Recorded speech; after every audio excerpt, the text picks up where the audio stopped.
አንዳንዶች ይፈሯታል፣ በእርግጥ ይገባቸዋል። አቶሚክ ቦምብን ያህል አውዳሚ መሳሪያ የታጠቀን አገር እንዴት አለመፍራት ይቻላል?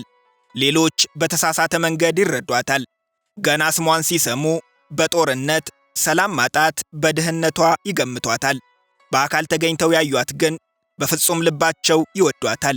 ቀልብን የሚሰርቅ ፈገግታ፣ ውስጥን የሚያሞቅ ሰላምታ፣ እንግድነትን የሚያስረሳ ፍቅር የሚያሳዩት ሰው ወዳድ ዜጎቿ መለያ ሰንደቆቿ ናቸው። የጂኦግራፊ አዋቂዎች ምድራዊ ገነት በሚመስለው ተራራና ሸለቆ፣ በረሃና በረዶ በቀላቀለው ተፈጥሮዋ፣ የታሪክ ምሁራን በከተሜነት ስልጣኔዋና በጥንታዊ የመስኖ ጥበቧ ያውቋታል። ቋንቋዋ የህንድ፣ ጂኦግራፊዋ የስካንዲኔቪያን አገር የሚያስመስሏት፣ ከውስብስብ ባህል፣ ከጥልፍልፍ ታሪክ፣ ከሚያስገርም ተፈጥሮ የተሰራችው ሚስጥራዊት አገር ፓኪስታን በደቡብ እስያ የምትገኘው ከህንድ፣ አፍጋኒስታን፣ ኢራን፣ ቻይናና ከአረብ ባህር ጋር ድንበር የምትጋራው እስላማዊት ሪፐብሊክ ፓኪስታን ስሟን ስንሰማ የአረብ አገር ትመስለን ይሆናል። እውነታው ግን ከኢንደስ እና የጋንጂስ ወንዞች ዳርቻ የተገኙ የህንድ ዝርያ ያላቸው ህዝቦች አገር ናት። እንደ አውሮፓውያን አቆጣጠር በ1947 ሀገር ከመሆኗ በፊትም የህንድ አካል ነበረች። ብሔራዊ ቋንቋዋ ኡርዱኛ፣ 95 ከመቶ ከህንዱ ሂንዲ ጋር ስለሚመሳሰል የሁለቱ አገራት ህዝቦች ሁለት ቋንቋ እያወሩም በቀላሉ ይግባባሉ። በቆዳ ስፋት ከኢትዮጵያ ብታንስም 240 ሚሊዮን ዜጎች ያሏት ፓኪስታን መልክዓ ምድራዊ አቀማመጧ ልዩ ጸጋዋ ነው። ከምትገኝበት አካባቢ አንጻር በፍጹም የሚጠበቅ ባይሆንም ከሰሜንና ከደቡብ ዋልታዎች ውጪ የፓኪስታንን ያህል ከፍተኛ የበረዶ ክምችት ያለበት የዓለም አገር አይገኝም። እነዚህ ግግር በረዶዎች ታዲያ የፓኪስታን የውሃ ባንኮች ናቸው። በበጋ ፀሐይ ስለሚያቀልጣቸው ለታላቁ የኢንደስ ወንዝ የማያቋርጥ የውሃ ምንጭ በመሆን ያገለግላሉ። ምድር ግርማ ሞገሷን የገለጠችበት ሰሜናዊ ፓኪስታን የተራራ ጉዞ አፍቃሪዎች አብዝተው የሚወዱት ውብ ስፍራ ነው። ዓለማችን ላይ ከ8000 ሜትር በላይ ከፍታ ያላቸው ተራሮች 14 ብቻ ሲሆኑ 5ቱ የሚገኙት ፓኪስታን ውስጥ ነው። ከኤቨረስት ቀጥሎ የዓለማችን ቁጥር 2 ረጅሙ ተራራ ኬቱም እዚህ ነው የሚገኘው። ብዙዎች የጠፋው የሻንግሪላ ገነት እያሉ የሚጠሩት የሁንዛ ሸለቆ በሮዝ አበቦች የተንቆጠቆጠ፣ የኤመራልድ ቀለም ባላቸው ወንዞች የደመቀ፣ አየሩ ለሰው ልጅ ኑሮ ተስማሚ የሆነ ታይቶ የማይጠገብ ስፍራ ነው። ፓኪስታን ብዙ ሺህ ዘመናትን ያስቆጠረ በሰሜናዊው የአገሪቱ ክፍል የሚገኘውን የበረዶ ውሃ ወደ ደቡባዊው ደረቅ ምድር ለማድረስ የምትጠቀምበት ውስብስብ የመስኖ ሥርዓት ያላት አገር ናት። በአሁኑ ወቅት እንኳን ከ17 ሚሊዮን ሄክታር መሬት በላይ የሚያጠጡ 3 ግዙፍ 5 ትናንሽ ግድቦችን ያቀፈ ከ56000 ኪሎ ሜትር በላይ የሚረዝም የውሃ ቦዮች ያሉት ግዙፍ የመስኖ ሥርዓት ባለቤት ናት። ፓኪስታን በሰው ልጅ ታሪክ እጅግ የረቀቀ የከተማ ፕላን የታየባት አገርም ናት።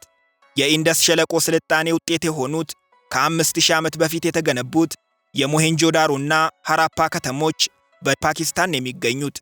ከተሞቹ ዘመናዊ የእግረኛ መንገድ፣ የህዝብ የመዋኛ ገንዳ፣ በየቤቱ የገላ መታጠቢያና ሽንት ቤት የነበራቸው፣ ፍሳሽ ከቤትና ከከተማ የሚወገድባቸው ከጡብ የተሰሩ ቦዮች የተገነቡላቸው ከዘመናቸው የቀደሙ ከተሞች ናቸው።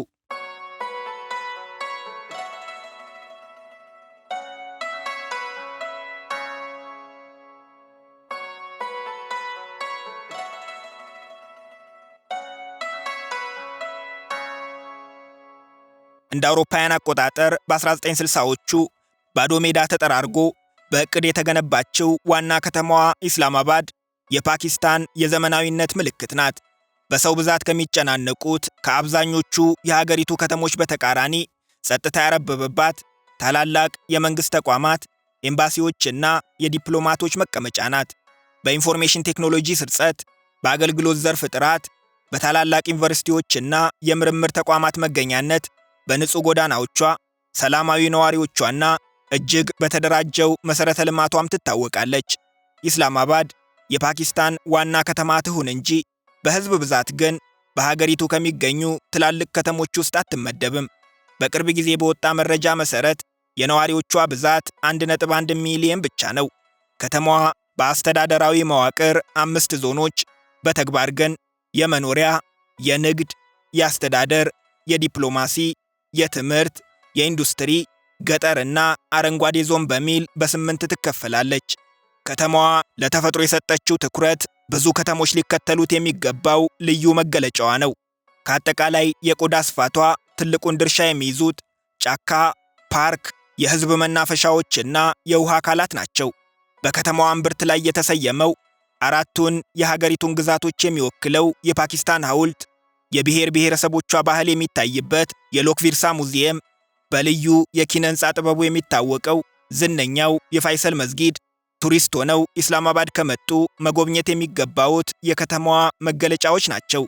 ከተማዋ የሂማሊያ ሰንሰለታማ ተራሮች ግርጌ በሆነው በማርጋላ ተራራ ስር እንደመገኘቷ አመሻሽ ላይ ዳማኒኮ ወደ ተሰኘው የተራራው ክፍል ወጥተው ፀሐይ ስትጠልቅ መመልከት፣ ከዋክብት ከሰማይ የፈሰሱባት የምትመስለውን ኢስላማባድ ማየት ልዩ ስሜት ይሰጣል።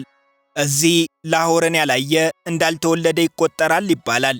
መወለዳችንን ለማረጋገጥ ላሆር ከተማ ገብተናል። ላሆር መጥቶ ምን ጠፍቶ?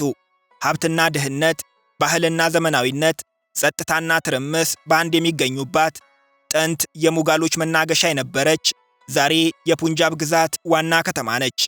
የሙጋል ስርወ መንግሥት ኩራት የሆነው ውስጡ ሲገቡ ንጉሥ የሆኑ ያህል ስሜት የሚሰጠው በላሆር ግንብ የታቀፈው ቤተ መንግሥት፣ ምሽት ላይ በቢጫ መብራት የሚደምቀው ባለ ግዙፍ አጥሩ ባሻሂድ መስጊድ ላሆር በጥንቱ ዘመን የነበራትን ግርማ ሞገስ ቁልጭ አድርገው ያሳያሉ።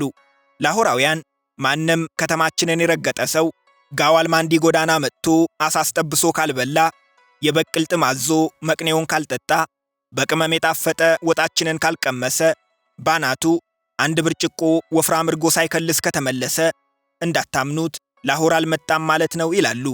ማልዶ የመንቃት ልማድ ካለውት የቁርሶች ሁሉ ንጉሥ የሆነውን የላሆር ሐዋልፑሪ መመገብ እንዳይረሱ። ከፀሐይ ብርሃን ይልቅ ላሆራውያንን ከእንቅልፋቸው የሚቀሰቅሳቸው በየጎዳናው የሚንተከተከው የዘይት ድምፅና የሐዋልፑሪ መዓዛ ናቸው። አሁን ላሆር ከመጡ በፍጹም ሊያመልጦት የማይገባ የሁለት አገራት መለያየት ምን አይነት የፍቅርና ጥላቻ፣ የኩራትና የፉክክር ስሜት ሊፈጥር እንደሚችል ልናሳዩት ከላሆር ወጣ ብሎ ወደሚገኘው ዋጋ ቦርደር አቅንተናል። ይህ ህንድና ፓኪስታን የየብስ ድንበር የሚጋሩበት በፓኪስታኗ ላሆርና በህንዷ አምሪትሳር ከተሞች መካከል የሚገኝ ከፓኪስታን ወደ ህንድ ከህንድም ወደ ፓኪስታን ለመሻገር ዋነኛው የየብስ መስመር ነው። ህንድና ፓኪስታን ዛሬ እንደ ጠላት የሚተያዩ ሁለት አገራት ከመሆናቸው በፊት አንድ አገር አንድ ህዝብ እንደነበሩ ነግረናቸዋል። ሲለያዩ ድንበር አሰመሩ፣ አጥር ተከሉ፣ የምትመለከቱትን የድንበር በርም ሰሩ። ድንበሩ ታዲያ ጠዋት ተከፍቶ ማታ ሲዘጋ እጅግ ከፍተኛ ስሜት የሚታይበት ወታደራዊ ፍጥጫ፣ ሀገራዊ ኩራትና የሰንደቅ ዓላማ ፍቅር የሚንጸባረቅበት ታላቅ ወታደራዊ ትርኢት ይካሄዳል። ነገሩ የተጀመረው እንደ አውሮፓውያን አቆጣጠር በ1947 ሁለቱ አገራት የተለያዩ ሰሞን ነው። ከ1959 ጀምሮ ደግሞ የተለየ የሰላም መደፍረስ ካላጋጠመ በቀር የማይቋረጥ ይፋዊ ስነ ስርዓት ሆነ። ይህ በየቀኑ የሚካሄድ ሰንደቅ ዓላማ የማውረድና ድንበር የመዝጋት ትርኢት ከሁለቱም አገራት በሺዎች የሚቆጠሩ ዜጎች የሚታደሙበት እውነት ነው። በፓኪስታን በኩል ፓኪስታን ሬንጀርስ የሚባሉ ጥቁር ዩኒፎርም የሚለብሱ፣ በህንድ በኩል ቦርደር ሴኩሪቲ ፎርስ የሚባሉ ካኪ ዩኒፎርም የሚያደርጉ ወታደሮች ትርኢቱን ይመራሉ። ትርኢቱ የሚጀምረው እጅግ ፈጣንና ጠንካራ በሆነ ሰልፍ ነው። የሁለቱም አገራት ወታደሮች እግራቸውን እስከ ግንባራቸው እያነሱ መሬቱን በኃይል በመርገጥ በሩ ጋር ሲደርሱም አይን ለአይን በመፋጠጥ ጥንካሬያቸውንና ወታደራዊ ግርማቸውን ያሳያሉ። ቀጥሎም የሁለቱም አገራት ሰንደቅ በእኩል ፍጥነት በአንድ አይነት ቅኝት ይወርዳል። አንዱ ከሌላው ከፍ ወይም ዝቅ እንዳይል ከፍተኛ ጥንቃቄ ይደረጋል። የየሀገራቸው ሰንደቅ ዓላማ ሲወርድ ከሁለቱም ወገን ዝግጅቱን ለመታደም የመጡ ዜጎች የየሀገራቸውን ስም እየጠሩ በከፍተኛ ድምፅ ይጮኻሉ። ፓኪስታናውያን ፓኪስታን ለዘላለም ትኑር፣ ህንዳውያንም እንደዛው። በመጨረሻም የሁለቱም አገራት ተወካዮች እንደ ወታደር በጨዋነት እንደ ሰው በወንድማዊነት እጅ ለእጅ ተጨባብጠው ድንበሩን ይዘጋሉ።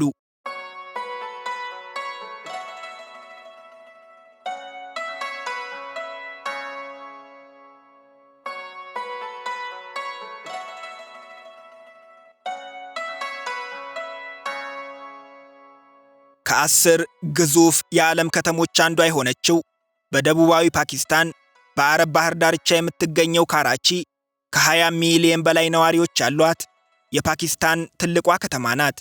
ከሀገሪቱ ጂዲፒ ከ20 እስከ 25 ከመቶውን መንግሥት እንደ ሀገር ከሚሰበስበው ግብር ከ40 እስከ 50 ከመቶውን ስለምታመነጭም የፓኪስታን የኢኮኖሚ መዲና ነው የምትባለው።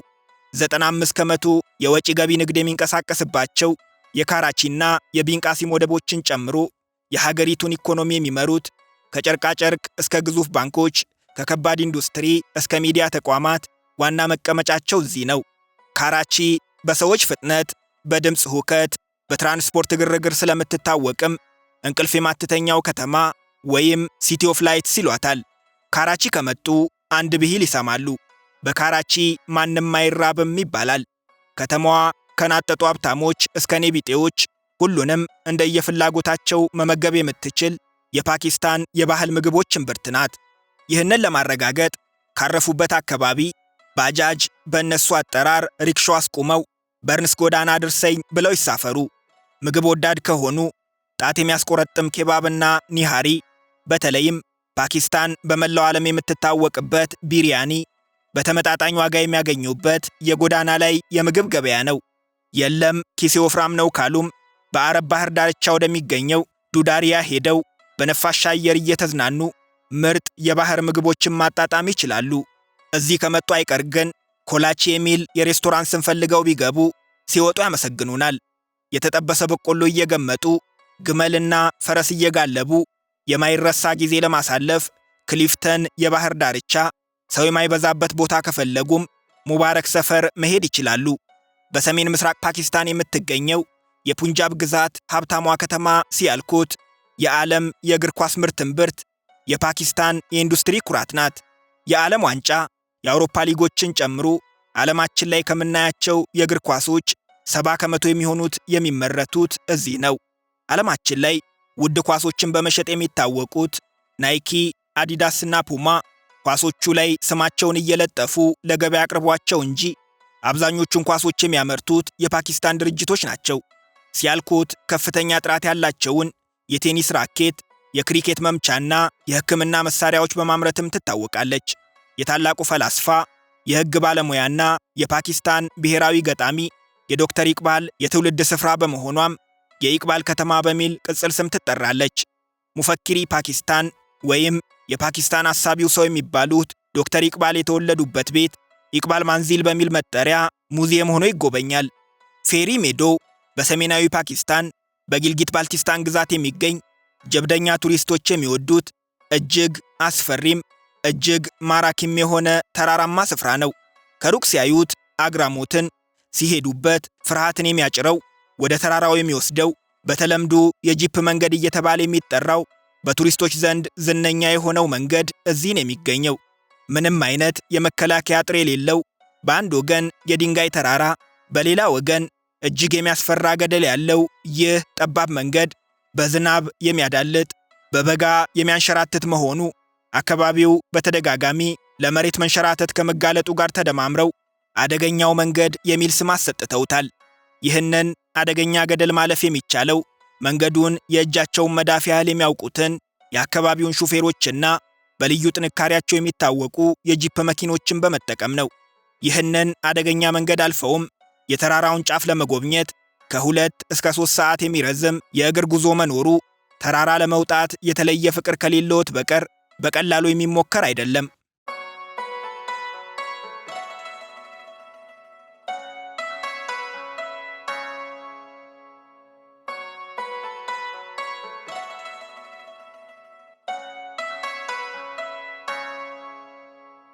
ፓኪስታንን ለማወቅ ከካርታዋ ይልቅ የዜጎቿን ፊት ማንበብ እውነተኛ ምስሏን ይሰጣል። በእርግጥ ዜጎቿ ሀገራቸውን የመግለጻቸውን ያህል የሀገራቸው ስምም ዜጎቿን ይገልጻል። ፓኪስታን ከፐርሺያ ቋንቋ የተቀዳ ቃል ሲሆን የንጹሐን ምድር የሚል ትርጉም አለው። መጠሪያው ፓኪስታን ሀገር ከመሆኗ በፊት እንደ አውሮፓውያን አቆጣጠር በ1933 ራህመት አሊ በተባለ አክቲቪስት የተፈጠረ ሲሆን ፑንጃብ፣ አፍጋኒያ፣ ካሽሚር፣ ሲንድ እና ባሉቺስታን የተሰኙትን 5 ግዛቶች ወደ ታች በመደርደር የተገኘ ነው። 60 ከመቶ ዜጎቿ ወጣት የሆኑባት ፓኪስታን በህዝብ ብዛት የዓለማችን አምስተኛዋ ትልቋ ሀገር ናት። ፑንጃቢ፣ ፓሽቱን፣ ሲንዲ፣ ሳራኪ፣ ሙሃጂር እና ባሎች የተሰኙት ብሔረሰቦች ከሀገሪቱ ዜጎች ከፍተኛውን ቁጥር ይይዛሉ። በሰሜናዊ ፓኪስታን በሂንዱ ኩሽ ተራራ ስር በቺትራል ሸለቆ ውስጥ የሚገኙት በሰማያዊ አይናቸውና በነጭ የቆዳ ቀለማቸው የሚታወቁት የካላሽ ብሔረሰቦች በቁጥር ከ5000 ባይበልጡም ከአብዛኞቹ የፓኪስታን ህዝቦች ልዩ በሚያደርጋቸው ማንነታቸው ምክንያት በመላው ዓለም ታዋቂ ናቸው። በዲኤንኤ ምርመራ ባይረጋገጥም ካላሾች የታላቁ እስክንድር ወታደሮች ዝርያ አለብን ብለው ያምናሉ። በእርግጥ ባህሎቻቸው፣ የሙዚቃ ቅኝታቸውና የፊት ገጽታቸው ከአካባቢው ህዝቦች የተለዩ እንደሆኑ ይመሰክራል። ሰፊው ተራራ ቤተ መቅደሳችን፣ ሰማዩ ደግሞ ጣሪያችን የሚሉት ካላሾች ተፈጥሮን መሰረት ባደረገ እምነታቸው እንደ መለኮታዊ በረከት በሚያዩት የወይን ጠመቃ ጥበባቸውና በየክብረ በዓሎቻቸው በሚያሳዩት ጭፈራ ይታወቃሉ። የካላሽ ሴቶች የራሳቸውን የፍቅር አጋር የመምረጥ፣ ትዳራቸው ካልተመቻቸውም ባላቸውን የመፍታት አንጻራዊ ነፃነት አላቸው። የፓኪስታን መንግስትም ባህላቸውን በነፃነት እንዲከውኑ ጥቃትም እንዳይደርስባቸው ለካላሾች ልዩ ጥበቃ ያደርግላቸዋል።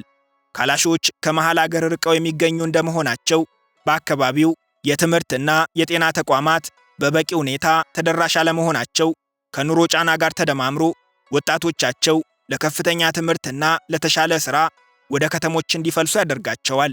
ይህም ቁጥራቸው ላለመጨመሩ እንደ ምክንያት ይጠቀሳል። ከ15ኛው እስከ 19ኛው ክፍለ ዘመን በነበሩ ዓመታት ከምስራቅ አፍሪካ የባህር ዳርቻዎች በውትድርና በንግድና በባርነት ወደ ደቡብ ኤዥያ ከመጡት ጥቁሮች መካከል የፓኪስታን ሺዲዎች ይገኛሉ። በአረብ ባህር ዳርቻ በሲንድና በባሎቺስታን ግዛቶች በተለይ በካራቺ ከተማ ሊያሪ አካባቢ በብዛት የሚገኙት ሺዲዎች ትክክለኛ ቁጥራቸውን ማግኘት ከባድ ቢሆንም ከ50 እስከ 250 ሺህ እንደሚጠጉ ይገመታል። ምንም እንኳን ለብዙ መቶ ዓመታት ከኖሩበት የፓኪስታን ባህል ጋር መቀየጡ ባይቀርም የሺዲዎች የዳንስ የከበሮ ምትና ባህላዊ ጭፈራቸው ከሰውነታቸው እንቅስቃሴ ጋር ተዳምሮ መሰረቱ ምስራቅ አፍሪካ መሆኑን ያሳብቃል።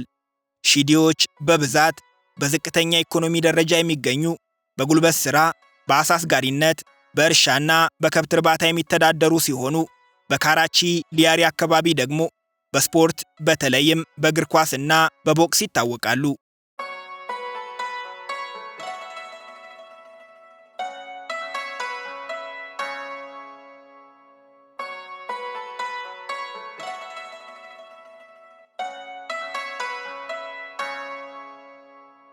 ማዕከላዊና ደቡብ ኤዥያን ከመካከለኛው ምስራቅ የምታገናኘው ፓኪስታን በአካባቢው ጂኦፖለቲክስ ውስጥ ያላት ስትራቴጂክ ሚና የታላላቅ የዓለም አገራት ወዳጅ እንድትሆን አስችሏታል። በተለይም ከብረት የጠነከረችው ወዳጄ እያለች የምትጠራት ቻይና የቤልት ኤንድ ሮድ ኢኒሼቲቭ አካል በሆነው የቻይና ፓኪስታን የኢኮኖሚ ኮሪደር የልማት ትብብር በቢሊየን ዶላር የሚቆጠር ብድር እያቀረበች አዳዲስ ወደቦችን፣ የኤሌክትሪክ ኃይል ማመንጫ ጣቢያዎችንና የባቡር መስመሮችን ትገነባለች። ምንም እንኳን ግንኙነታቸው ውጥረት የሚታይበት ቢሆንም ከመስከረም 11 ጥቃት በኋላ አሜሪካ በአካባቢው ለምታደርገው ወታደራዊ ዘመቻ ፓኪስታን ከፍተኛ ወታደራዊና የደህንነት ትብብር በማድረግ የአሜሪካ ስልታዊ አጋሯ ናት። ፓኪስታን እንደ አውሮፓውያን አቆጣጠር ከ1998 ጀምሮ የኒውክሌር መሳሪያ የታጠቀች ሰባተኛዋ የዓለማችን አገር በመሆን በወታደራዊ ዘርፍ የደረሰችበትን ከፍታም አሳይታለች። በእርግጥ በወታደራዊ ብቻ ሳይሆን በቴክኖሎጂ ዘርፍም ትታወቃለች። በዓለም የፍሪላንስ ገበያ ከታላላቆቹ 5 አገራት መካከል አንዷ ናት። ወጣቶቿን በሶፍትዌር ልማት፣ በግራፊክ ዲዛይን እና በዳታ ሳይንስ ዘርፍ አሰማርታ በየዓመቱ በቢሊየን ዶላር የሚቆጠር ገቢ ታገኛለች። ሆኖም አቶሚክ ቦምብ የሰራችው ሶፍትዌር እያበለጸገች ኤክስፖርት የምታደርገው ፓኪስታን ዛሬም በመሠረተ ልማት እጥረት፣ በድህነትና በፖለቲካዊ አለመረጋጋት የምትታወቅ መሆኗ በተቃርኖ ውስጥ የምትኖር አገር አድርጓታል።